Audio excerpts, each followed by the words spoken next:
Bonjour à tous et bienvenue à toutes les nouvelles personnes qui nous rejoignent aujourd'hui au rassemblement Être des enfants de Dieu. Vous êtes les bienvenus et dans la maison du Seigneur, vous serez toujours les bienvenus. Mais que ça soit lorsqu'on est ensemble présent physiquement ou à distance, il n'y a pas de problème parce que la Bible déclare que Dieu est esprit et son esprit n'est pas lié. C'est-à-dire que Dieu est suffisamment tout-puissant qu'il ne dépend ni des montagnes, ni des murs, ni de la distance. Il est omniprésent, omnipotent, omniscient, il est partout. Son esprit est partout au même moment. Et nous croyons tous donc que dans ce rassemblement des enfants de Dieu, nous sommes accompagnés de son esprit. Pourquoi faire? Pour entendre sa parole. Et la Bible déclare dans le psaume 107, verset 20, que l'Éternel envoya sa parole et sa parole les guérit. Donc, c'est pour guérir, pour délivrer. Et la parole de Dieu déclare encore que Dieu fait toujours une nouvelle chose. Donc nous croyons qu'aujourd'hui encore, Dieu a prévu de nouvelles choses pour chacun d'entre nous.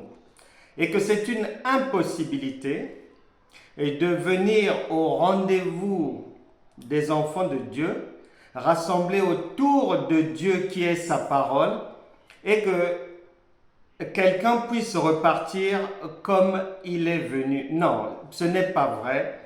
Et nous avons sur terre tous des attentes. D'autres cherchent la guérison. Et d'autres veulent enfin dormir parce qu'il y a des gens qui n'arrivent pas à dormir et depuis beaucoup d'années.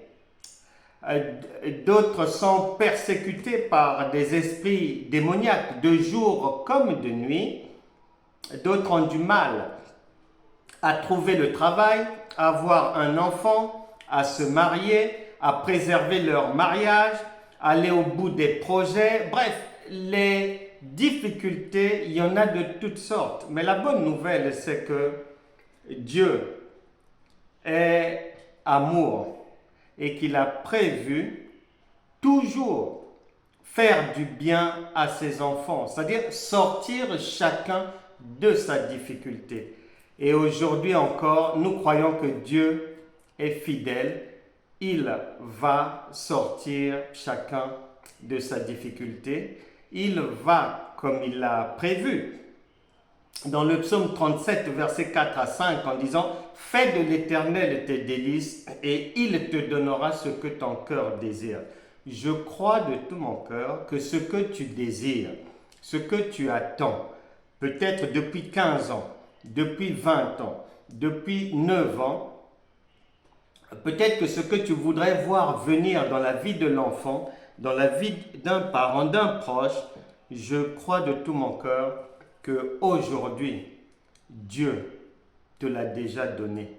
Nous allons donc aller vers ce miracle, vers l'accomplissement de tes attentes à travers un enseignement, puisque Jésus enseigne toujours d'abord. Et je te prie de bien prêter l'oreille parce que lorsque les gens sont, la foule est rassemblée autour de Jésus pour écouter la parole, à la fin, lorsque Jésus finit l'enseignement, il ne reste toujours plus qu'une personne, un lépreux, un aveugle, une ou deux personnes.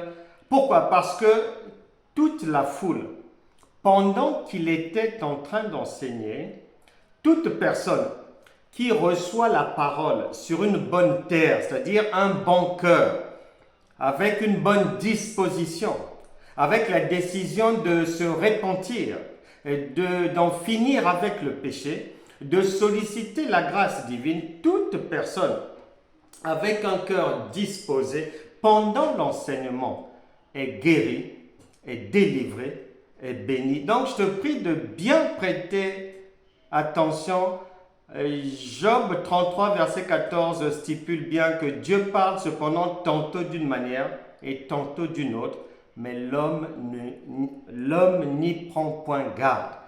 Mais je crois qu'aujourd'hui, ça ne sera plus jamais le cas de l'un de nous. Nous allons tous faire attention à la parole qui guérit, qui sauve, qui fait du bien, qui apporte les réponses aux questions que nous avons en permanence.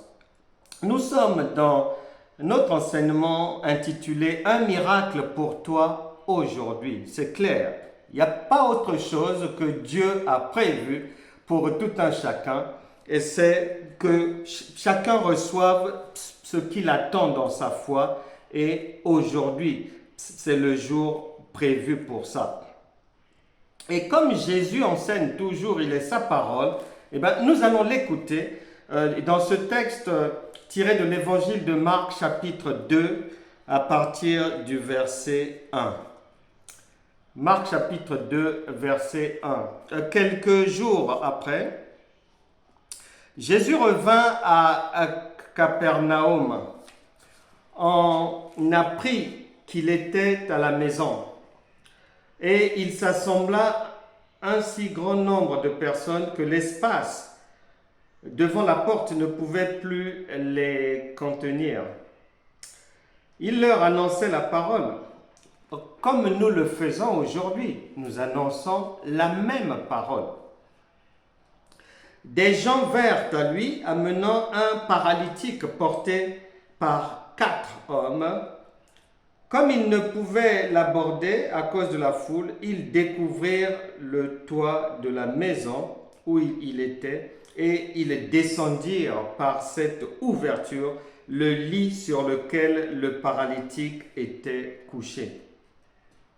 Jésus, voyant leur foi, dit au paralytique, « Mon enfant, tes péchés sont pardonnés. » Il y avait là quelques scribes qui étaient assis et qui se disaient au-dedans d'eux, « Comment cet homme parle-t-il ainsi?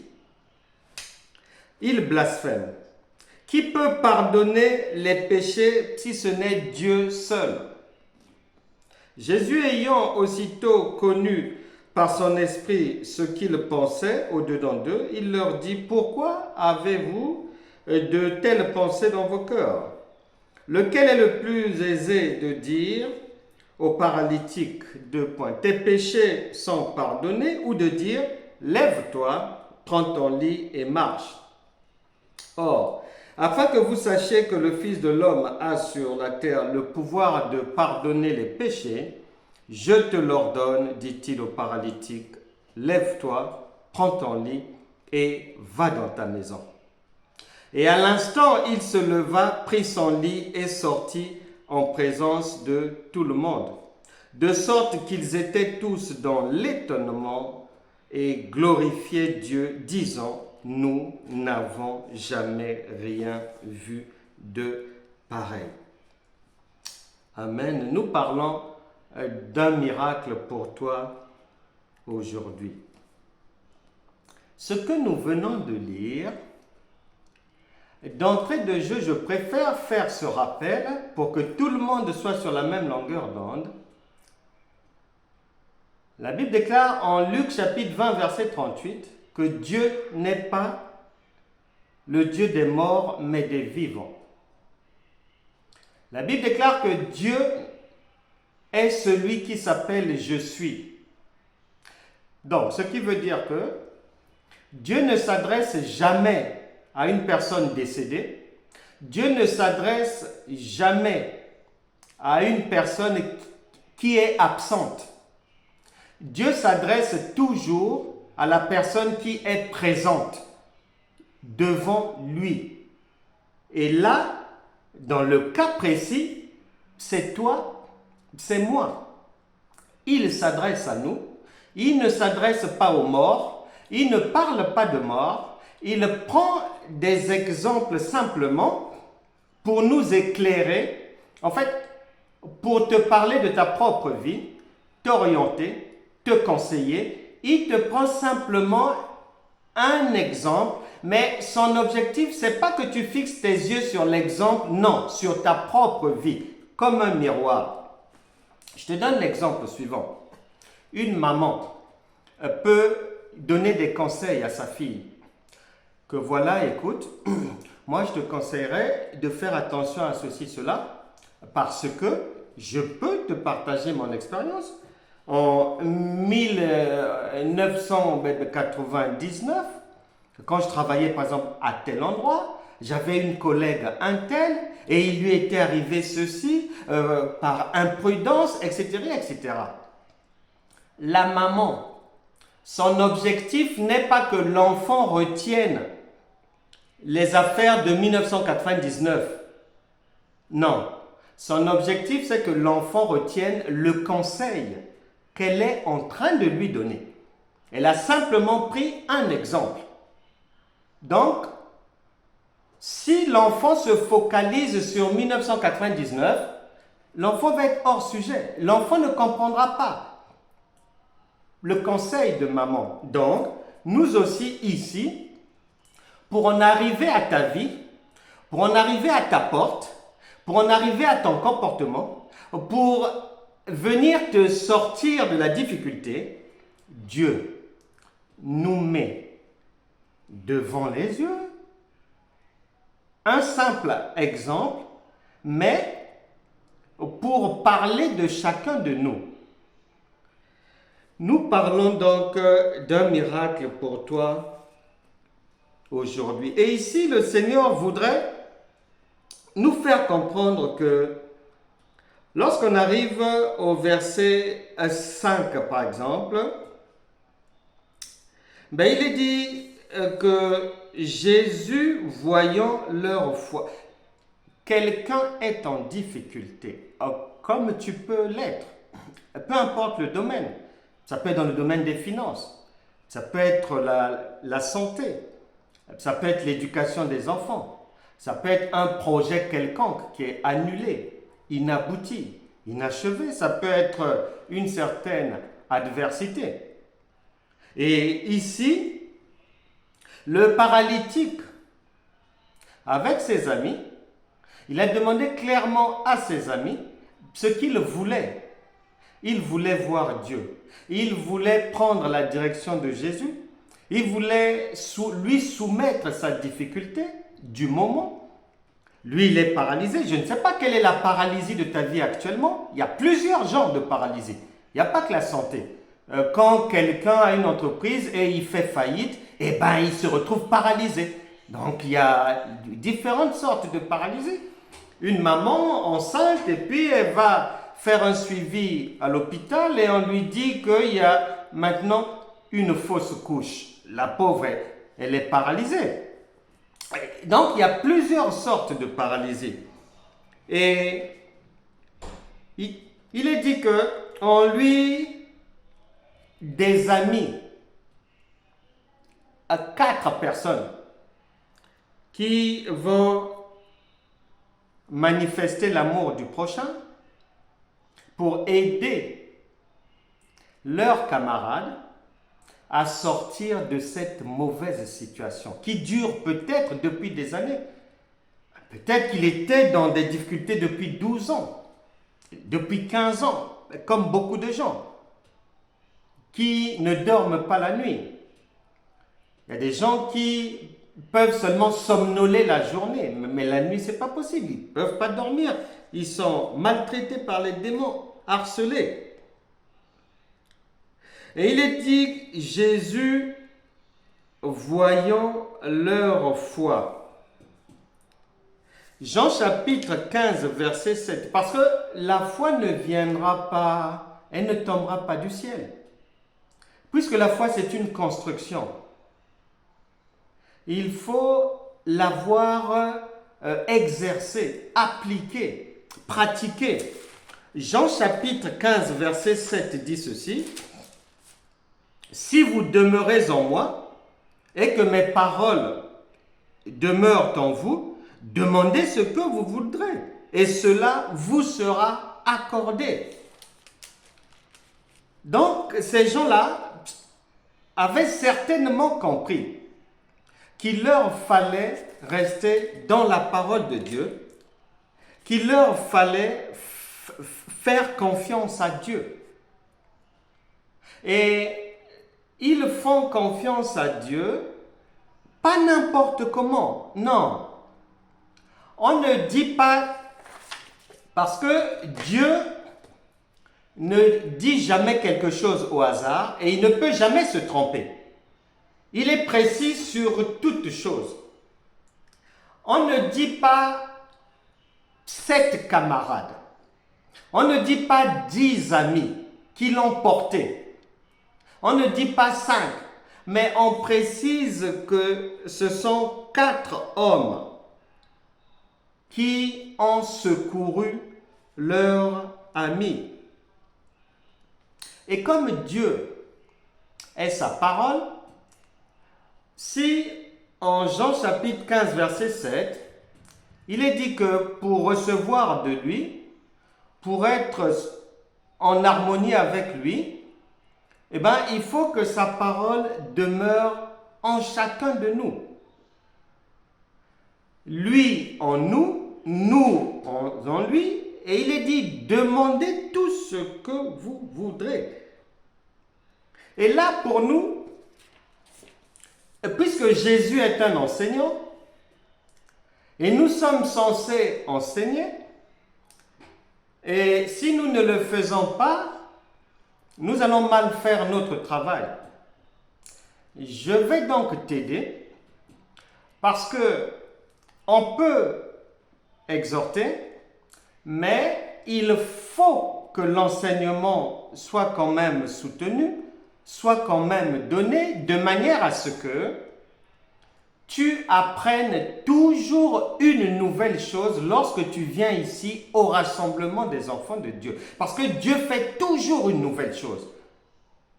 Si tu écoutes des enseignements, tu fréquentes des églises, où d'année en année, je connais beaucoup de gens, et j'ai déjà entendu, que lorsqu'ils vont à l'église, ils entendent des choses qu'ils ont déjà entendues. Et ça les dérange. Et ils ont raison, parce que Dieu enseigne toujours une nouvelle chose. Et pour aujourd'hui, prête bien tes oreilles. Dieu a dit qu'il faut ajouter. L'apôtre Pierre a dit, faites tous vos efforts pour joindre à votre foi la connaissance. Donc, je vais t'aider en t'ajoutant une connaissance supplémentaire que tu ne devras jamais oublier pour demeurer dans la foi. Parce que la foi, c'est comme un enfant, il grandit. Il doit grandir, cet enfant. L'enfant doit grandir. On commence par la nouvelle naissance, mais après, on doit grandir comme un enfant. On a 8 mois, on a 3 ans, 5 ans, 6 ans, 7 ans. Et plus on avance, et ben plus les choses deviennent plus faciles. Parce qu'un enfant, quand il grandit, il acquiert une certaine indépendance. Et donc, cette vie chrétienne qui consiste à connaître les mêmes choses qu'on avait connues depuis 2010, depuis 2015, faisant les mêmes prières, jeûnant de la même manière, faisant les mêmes choses, c'est une marche chrétienne monstrueuse. Ça ressemble à un enfant, il est né, et depuis qu'il a l'âge de 5 ans, il ne grandit plus, il a toujours 5 ans. Ses amis ont maintenant 18 ans, 25 ans, lui il est toujours à 5 ans. C'est pour ça que beaucoup de, entre guillemets, chrétiens, les vies n'avancent pas parce que ils ne grandissent pas en maturité. Donc, pour en revenir à notre texte, je disais que Dieu ne parle pas au hasard, il parle de 4 hommes. Et vu que toute la Bible, c'est le pays de Canaan, c'est un pays très vaste, nous n'avons pas le temps d'aller pas à pas, telle parole, aller là-bas, demander à tel témoin, chercher telle route pour aboutir à ceci. Je vais résumer. Et un jour, au fur et à mesure, on rentrera mais dans les détails. Il faut savoir que n'importe qui ne peut pas t'aider n'importe qui ne peut pas te venir en aide. Les 4 hommes représentent les 4 évangiles. C'est pour ça qu'il dit dans Jean chapitre 15 verset 7, si vous demeurez dans mes paroles. Donc c'est la parole, c'est la bonne nouvelle, c'est l'évangile de Christ. Donc ça représente Matthieu, Marc, Luc et Jean. Les 4 hommes-là, dans la révélation divine, dans le langage révélé de Dieu, ils représentent les 4 êtres vivants. Si tu ne le savais pas, je t'apprends que Dieu a 4 visages. Il a le visage du lion de la tribu de Juda, le visage de l'agneau ou du bœuf, il a le visage de l'aigle et il a le visage de l'homme. Et ce sont ces 4-là qui vont porter secours à leurs camarades. Les 4 hommes, les 4 êtres vivants, tu pourras lire ça dans Apocalypse chapitre 4 verset 6.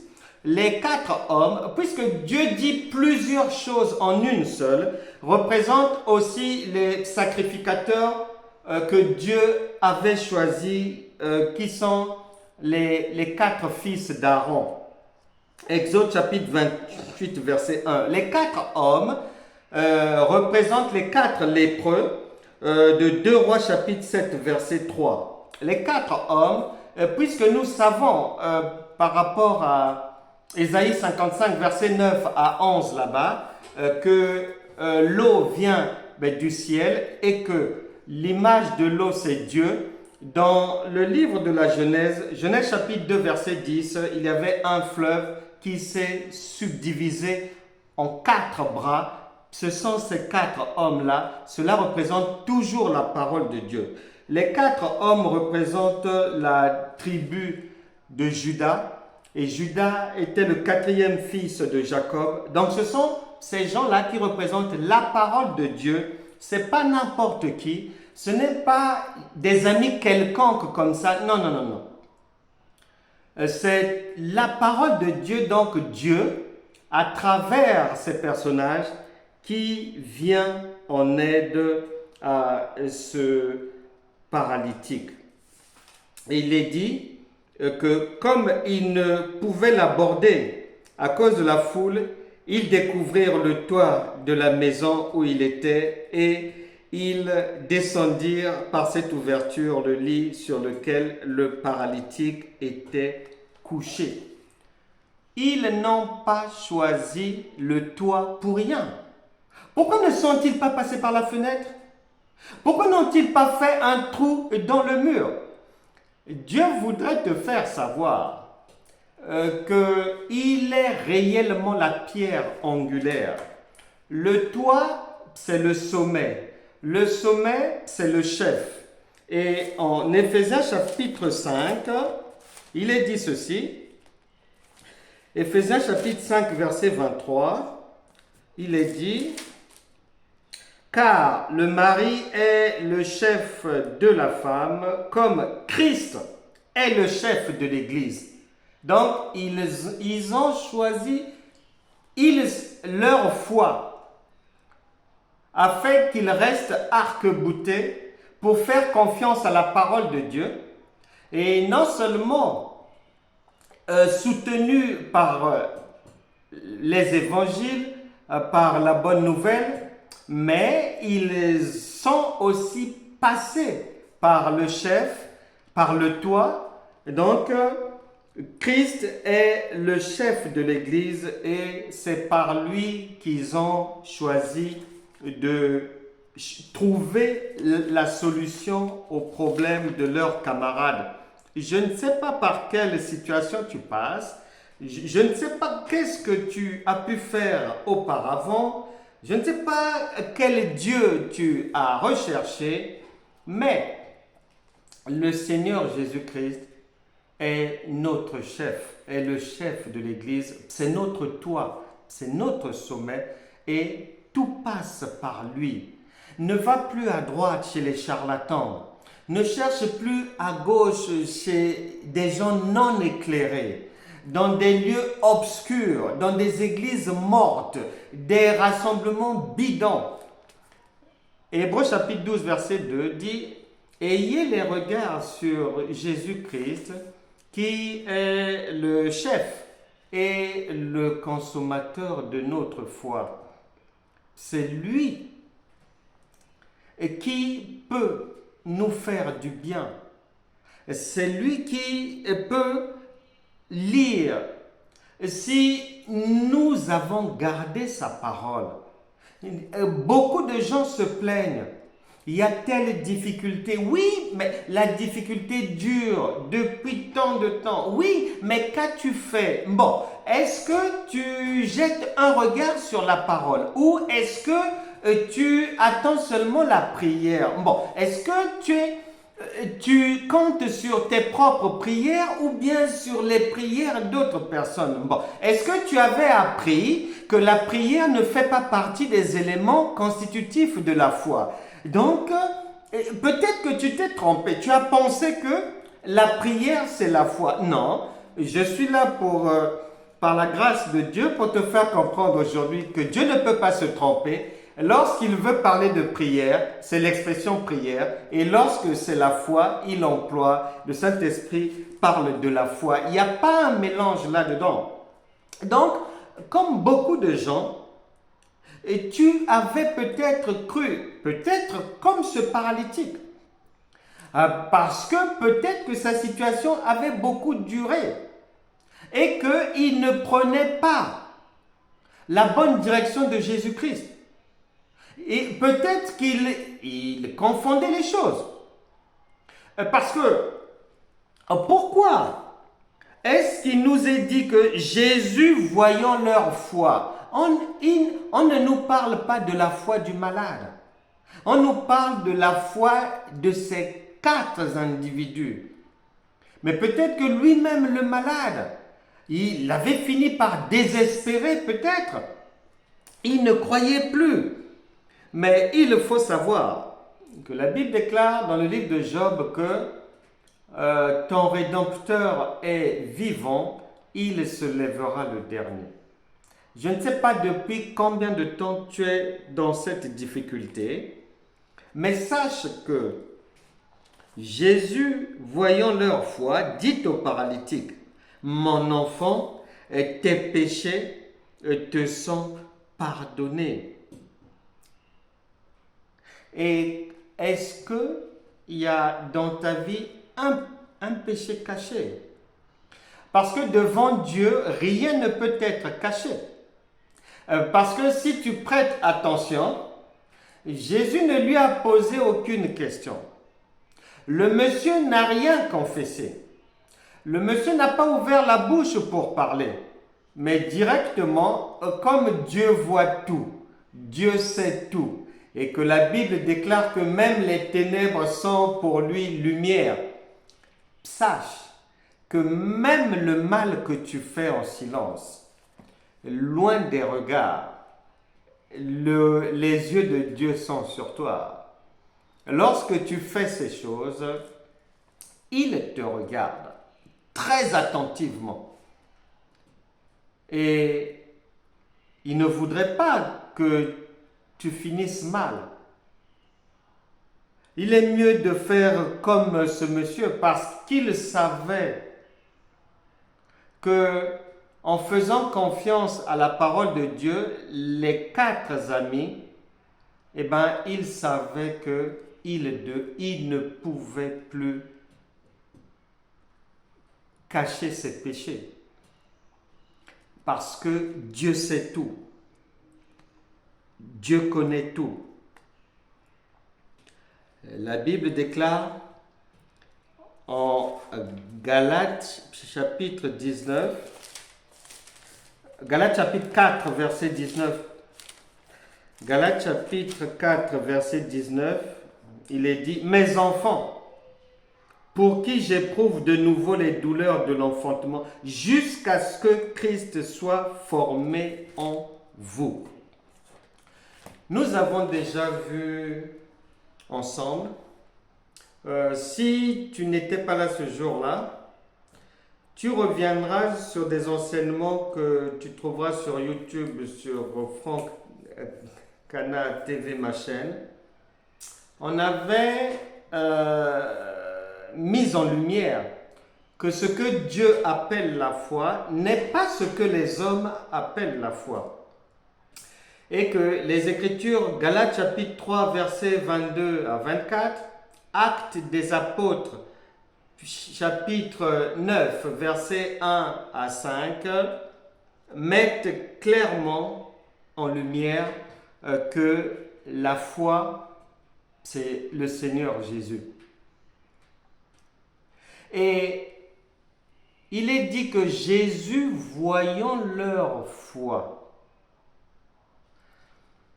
Donc, s'il est dit que Jésus, voyant leur foi, et que la foi, c'est le Seigneur Jésus, eh bien, Jésus s'est reconnu en eux. Et c'est pour ça que mon frère, ma soeur, la Bible déclare: revêtez-vous de Christ. Parce que Dieu, Jésus, il est content et il agit et il apporte le secours lorsqu'il se reconnaît en toi, lorsqu'il se retrouve en toi.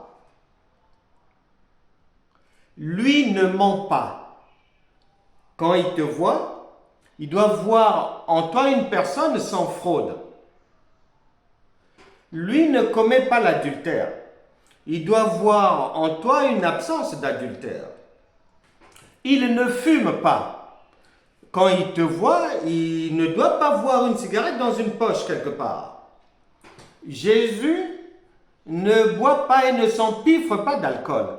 Et donc, pour que tu aies la foi, il faut que Dieu, en te regardant, qu'il ne trouve pas peut-être un petit cognac dans une poche quelque part. Non. Lui ne vole pas. Donc, voyant leur foi, c'est-à-dire, lui, il s'est reconnu en eux, des hommes, des gens, les 4 hommes, ne marchant pas dans le péché, ne commettant pas le mal, n'ayant pas un mauvais cœur, ayant le cœur de Dieu, doux comme pas possible. Galates chapitre 5, verset 22, Jésus a reconnu cela en eux, l'amour, la joie, la paix, la bonté, la patience, la bienveillance. C'est comme dans une famille. Quelqu'un, une maman, un papa va faire du bien à... Est-ce que maman va faire du bien à tous les enfants? Non. Elle fait du bien d'abord aux enfants issus de son sang, qui lui ressemblent, que ce soit par le nom, vivant dans la même maison, étant de la même famille. Elle reconnaît son sang. Mais c'est pour ça qu'elle fait du bien. Eh bien, le Seigneur Jésus, il faut qu'il se retrouve en toi. Il faut qu'il se retrouve en toi pour que tu lui sois agréable. Il doit se reproduire en toi. C'est pour ça qu'il est dit que tant que tu as encore des tâches dans ta vie, il y a encore la fraude, il y a encore le mensonge, il y a encore la fausseté, il y a encore des choses étranges, ce n'est pas clair, il y a la duplicité, le jeu de coulisses, le désengagement. Tu dis quelque chose lundi, mardi tu dis le contraire, l'inconstance, on ne connaît pas ta position, tu es traître, la trahison c'est toi. Non, Jésus ne peut pas habiter dans un tel corps, c'est pas possible. Et il est bien précisé. Galates 4, 19, mes enfants, pour qui j'éprouve de nouveau les douleurs de l'enfantement jusqu'à ce que Christ soit formé en vous. Donc ces gens-là, Jésus dit, voyant leur foi, c'est-à-dire il s'est reconnu comme un miroir, il se voit en eux. Et c'est comme ça qu'il voudrait se dupliquer aussi en chacun. Dispose ton cœur maintenant pour que la porte te soit ouverte, pour que tu ailles ressembler sans obstacle au Seigneur Jésus et recevoir ton miracle facilement. Il a dit tes péchés sont pardonnés. Tes péchés sont pardonnés.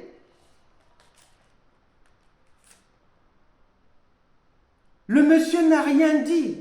Mais Dieu qui voit tout, qui sait tout, la Bible déclare, Hébreux chapitre 3 verset 7, si aujourd'hui vous entendez sa voix, n'endurcissez pas votre cœur. Écoute ce que le Seigneur te dit. Proverbe chapitre 28, parce que ce monsieur, son problème, c'était le péché. Et comme beaucoup de gens, comme beaucoup d'enfants de Dieu, des fois, ce que toi tu ne trouves pas ou n'appelles pas péché, mais Dieu trouve que c'est un péché. Proverbe chapitre 28, verset 13. Il est dit ceci, celui qui cache ses transgressions ne prospère point, mais celui qui les avoue et les délaisse obtient miséricorde. Il faut la prise de conscience,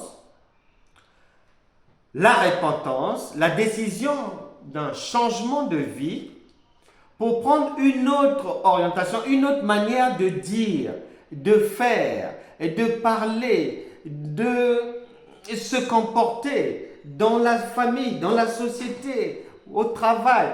Si tu battais ta femme, tu arrêtes de battre ta femme. Si toi, femme, tu giflais ton mari, tu arrêtes de gifler ton mari.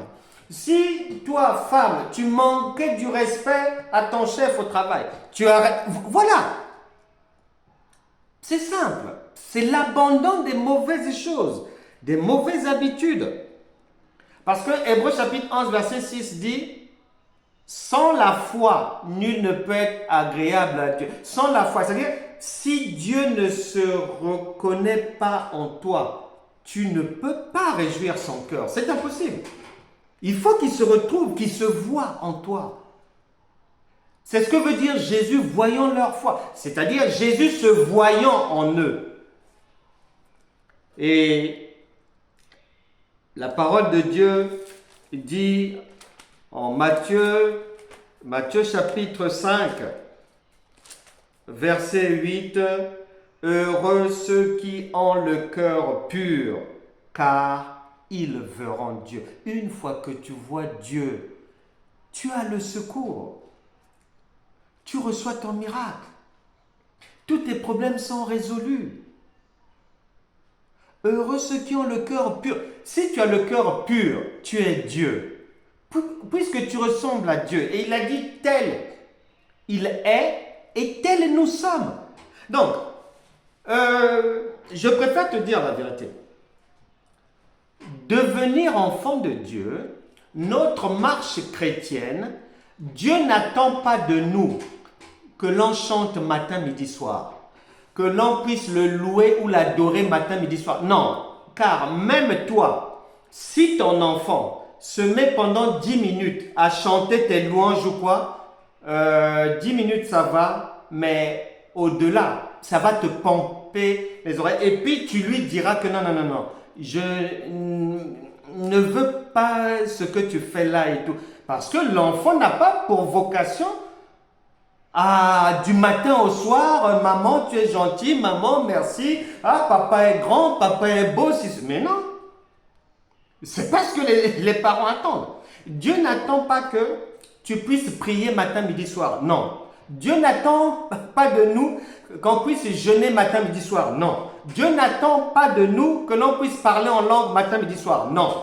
Dieu n'attend pas de nous seulement une présence comme ça, écouter des enseignements avec un air gentil ou un air d'une personne qui attend l'enlèvement. Non.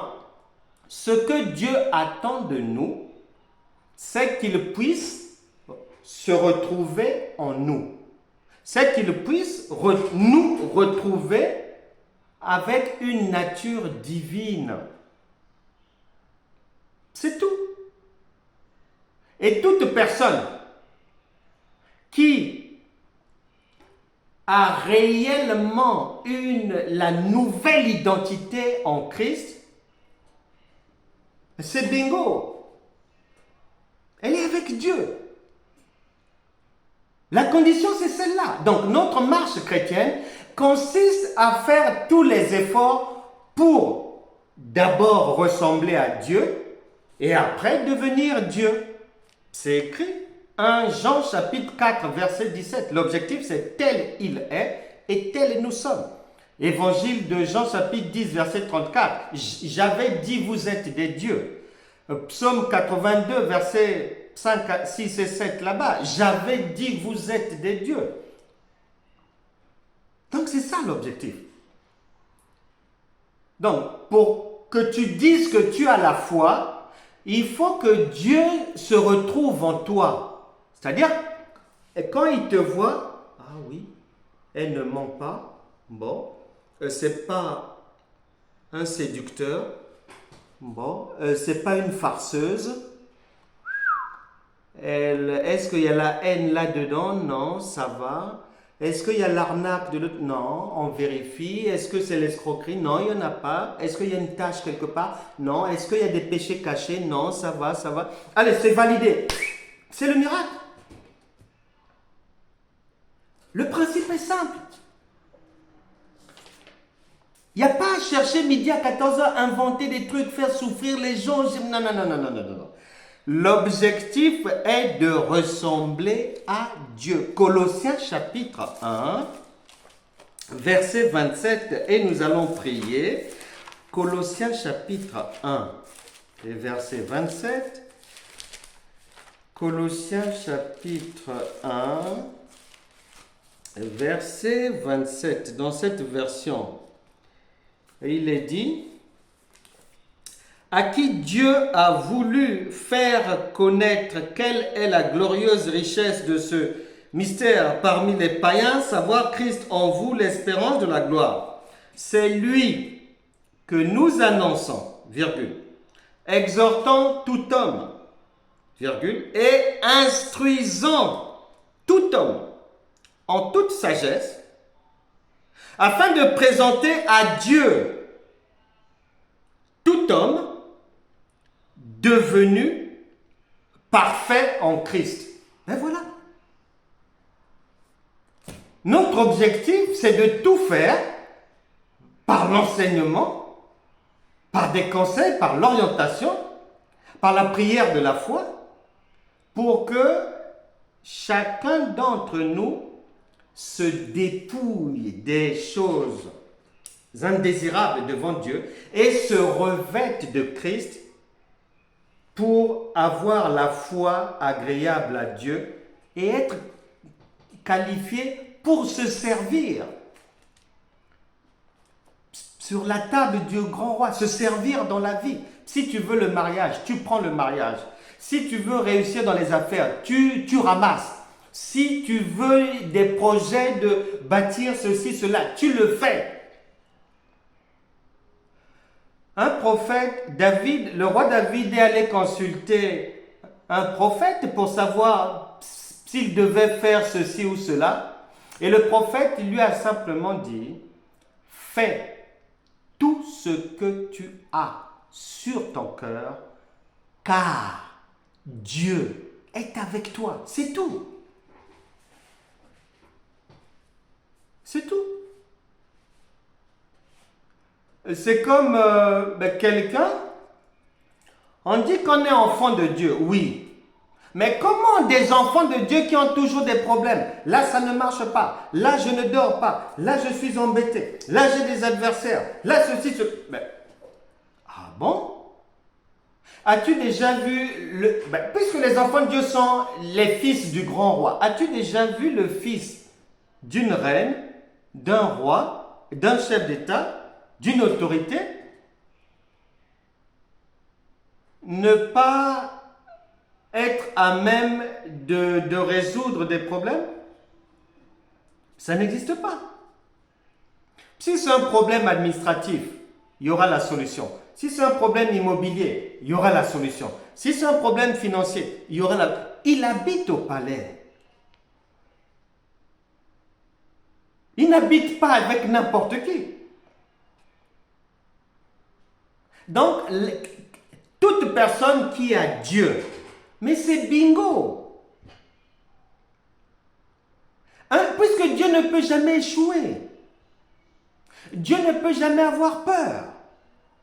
Dieu ne peut jamais reculer face à quoi que ce soit.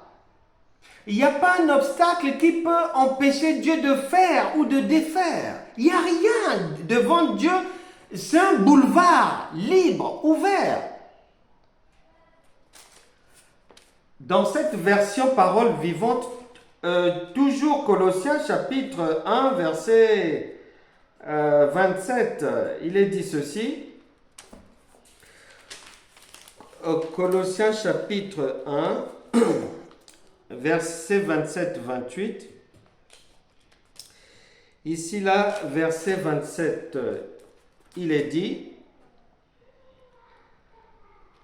c'est à eux qu'il a voulu faire connaître quelle richesse, quelle splendeur renferme son plan secret en faveur des non-juifs. Ce secret, c'est tout simplement ceci, 2 points. Le Christ en vous, c'est en lui que se concentre toute la gloire future. Verset 28. C'est ce Christ que nous annonçons. C'est pour cela que nous avertissons chaque homme, sans distinction, et que nous enseignons à chacun la sagesse parfaite. Point. Notre but est de placer tout homme en présence de Dieu et d'emmener les chrétiens à leur pleine maturité spirituelle par une communion vivante avec le Christ, pas morte. Pas une vie chrétienne morte, fade, sans saveur, ressemblant à rien, sur laquelle les païens même crachent. Ils ne croient même pas en la conversion de beaucoup de gens. Ils ne sont pas convaincus. Quand ils voient des chrétiens chanter ceci, cela, quand ils essaient d'observer un peu, il reste même 5 minutes d'observation comme ça, ils disent non, là non. Dieu n'est pas là. On ne convainc pas. Parce que Dieu lui-même a dit, Malachie chapitre 3 verset 18, il y aura une différence entre celui qui est avec Dieu et celui qui n'est pas avec Dieu. Et pour être avec Dieu, Galates chapitre 5 dit ceci. Pour être avec Dieu, il est dit ceci. Galates chapitre 5 verset 19. Or, les œuvres de la chair sont manifestes, ce sont l'impudicité, l'impureté, la dissolution, l'idolâtrie, la magie, les inimitiés, les querelles, les jalousies, les animosités, les disputes, les divisions, les sectes, envies, ivrogneries, excès de table et les choses semblables. Je vous dis d'avance, comme je l'ai déjà dit, que ceux qui commettent de telles choses n'hériteront point le royaume de Dieu. Ça veut simplement dire ne peuvent pas voir Dieu, ne peuvent pas ressembler à Dieu, ne peuvent jamais avoir la foi, ne sont même pas qualifiés. Parce que ce sont des choses dont Dieu a en horreur. Et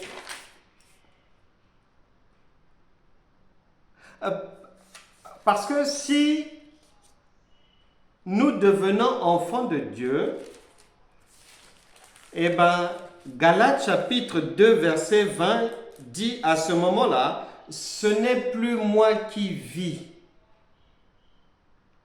mais c'est Christ qui vit en moi. Donc, si ce n'est plus toi qui vis, c'est Christ qui est Dieu qui vit en toi, mais donc tu as la foi. Et rien ne peut te résister. La maladie va partir. Puisque Christ est Dieu, un Dieu ne peut jamais tomber malade. Donc la maladie va partir. Un Dieu ne peut pas être embêté par les démons. Donc les démons qui te persécutent vont dégager. Un Dieu ne connaît jamais de problème financier. Donc si lui, il vit en toi, il va nettoyer tout le secteur financier de ta vie. C'est ce que ça veut dire. L'objectif donc est que Christ, que toi, tu puisses te mettre de côté tes passions, ce que tu aimes, toutes les choses que tu aimes faire, ton égoïsme, toutes ces choses-là. Tu mets ça d'abord de côté et tu laisses ce qui est de Dieu prendre possession de toi, vivre en toi, établir donc son quartier général, la bonté, l'amour, tu es maintenant gentil, tu respectes ton mari, tu écoutes ta femme, tu demandes des conseils là-bas, tu n'es plus têtu, ton caractère n'est plus dur, etc., etc. Tu arranges ton parler, l'impudicité tu arrêtes, l'adultère tu regardes même pas là-bas, tu bouges tes oreilles aux querelles, aux ragots, ceci, c'est ça, au commérage, tu tournes le dos à ces choses-là. Pour que l'Esprit de Dieu soit en toi pleinement, que Christ puisse naître réellement en toi. Maintenant, Christ vivre en toi pour faire quoi? Parce que beaucoup d'enfants de Dieu ne savent même pas ce que veut dire devenir enfant de Dieu. Ne savent même pas ce que veut dire marcher avec Dieu. Eh bien, il y a la réponse. Dieu a réponse à tout ce qui le concerne. Il nous donne toujours la réponse. Galates chapitre 3, versets 5 à 6. Nous cherchons à comprendre pourquoi Christ doit désormais vivre en nous. Il vient faire quoi? Galates chapitre 3, versets 5 à 6. Celui qui vous accorde l'Esprit et qui opère des miracles parmi vous, le fait-il donc par les œuvres de la loi ou par la prédication de la foi? Je reprends. Celui qui vous accorde l'Esprit, c'est-à-dire, il vient vivre en vous. Pourquoi? Pour opérer des miracles. Il vient en toi pour nettoyer ta vie, faire des choses extraordinaires, te donner une nouveauté de vie, te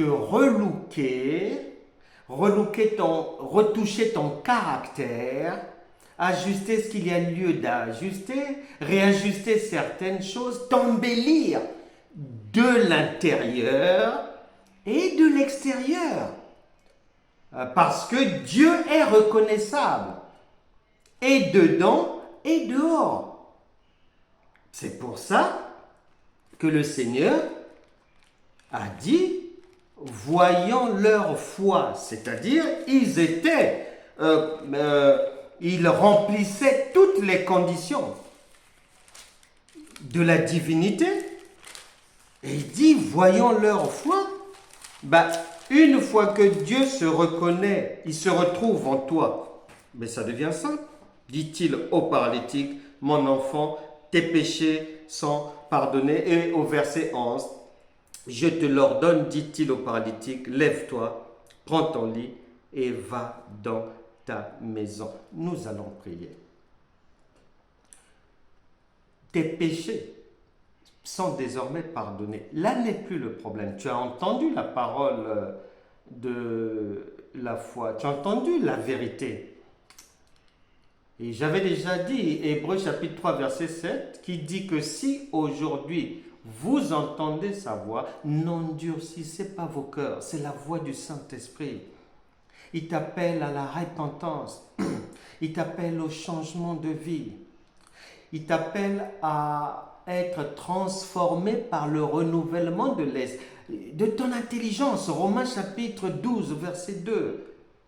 Tu liras là-bas.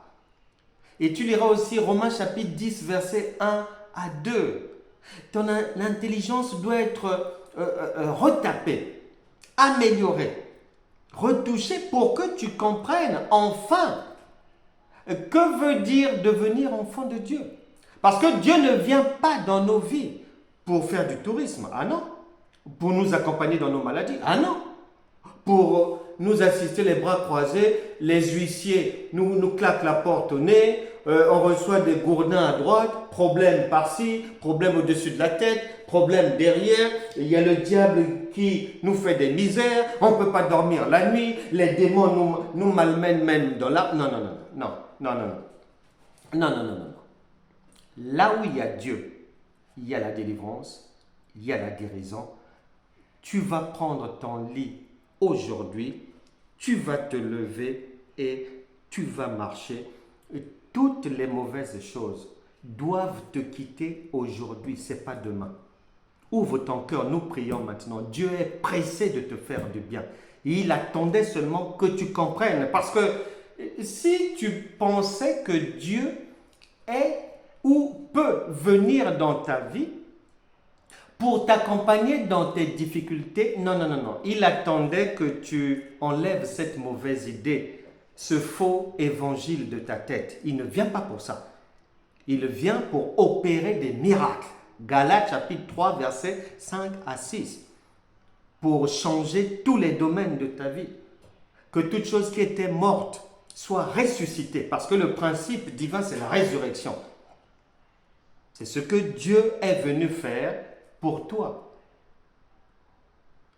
Nous prions maintenant. Ne pense pas à l'énormité de la difficulté. Devant Dieu, il n'y a que des miettes. Saint-Esprit, manifeste ta grandeur. Que chacun dispose maintenant son cœur devant Dieu. Parle à Dieu. Il n'est pas sourd. Tu n'as pas besoin de crier. On n'a pas besoin de devenir fou ou folle pour que Dieu nous écoute ou pour recevoir quelque chose de Dieu. Non. Tes péchés sont déjà pardonnés. Va maintenant droit au but. Seigneur, nous sommes là réunis devant toi, Saint-Esprit.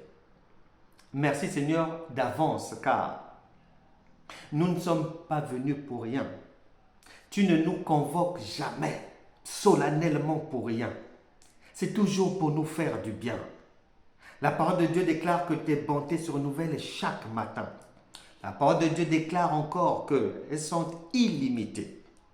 La parole de Dieu déclare encore qu'il y a de bonnes choses que tu avais préparées d'avance pour chacun d'entre nous aujourd'hui. Et la parole de Dieu déclare encore en Jérémie chapitre 29, verset 11, que tu connais les projets que tu as formés sur les vies de tout un chacun ici. Des projets de bonheur et non de malheur. Au nom de Jésus. Que tous ces projets de bonheur qui existent déjà dans le monde spirituel quittent ce monde spirituel et se fabriquent maintenant concrètement dans les vies de tout un chacun. Que les malades soient guéris maintenant. Que les aveugles puissent voir. Les sourds entendent. Les muets puissent parler. Que toute personne paralysée se lève maintenant au nom de Jésus. Que tout gonflement, tout biban, furoncle sur une partie quelconque du corps disparaisse maintenant. Tout goitre et autres, vous disparaissez au nom de Jésus. Que les myomes, les kystes, les fibromes, vous disparaissez des corps au nom puissant de Jésus. Que là où les menstrues avaient disparu anormalement, au nom de Jésus, vous réapparaissez maintenant. Que toute montagne dans la vie d'une personne disparaisse maintenant.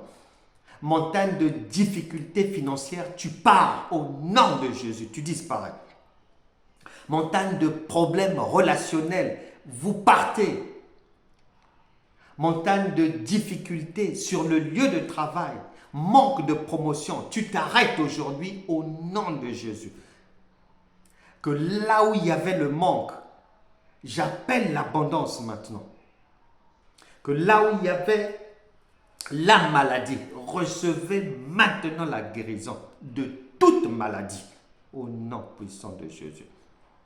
Que le diabète, hypertension, sclérose en plaques, hépatite, sida, cancer, tumeur quelconque, vous disparaissez des corps au nom de Jésus. Que tout démon qui harcelait une personne, l'empêchant de dormir, tu dégages à partir d'aujourd'hui, au nom de Jésus, vous partez. Que tout homme fort, toute forteresse dans la vie d'une personne soit renversée au nom de Jésus. Que la parole, toute adversité, toute personne adversaire, ennemie, jalouse, toute personne méchante contre qui que ce soit ici, au nom de Jésus, je t'ordonne d'obéir à la parole de Dieu.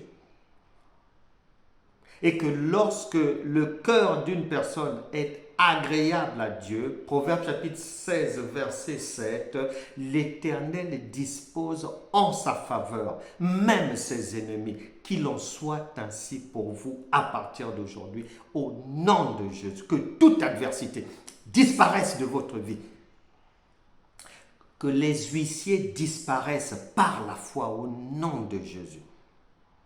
Que tout problème qui était en suspens, que ce soit avec les enfants, que ce soit dans les administrations et autres, que ce soit dans l'attente de documents, recevez ce que vous attendez dans votre foi à partir d'aujourd'hui, au nom de Jésus. Amen. Amen.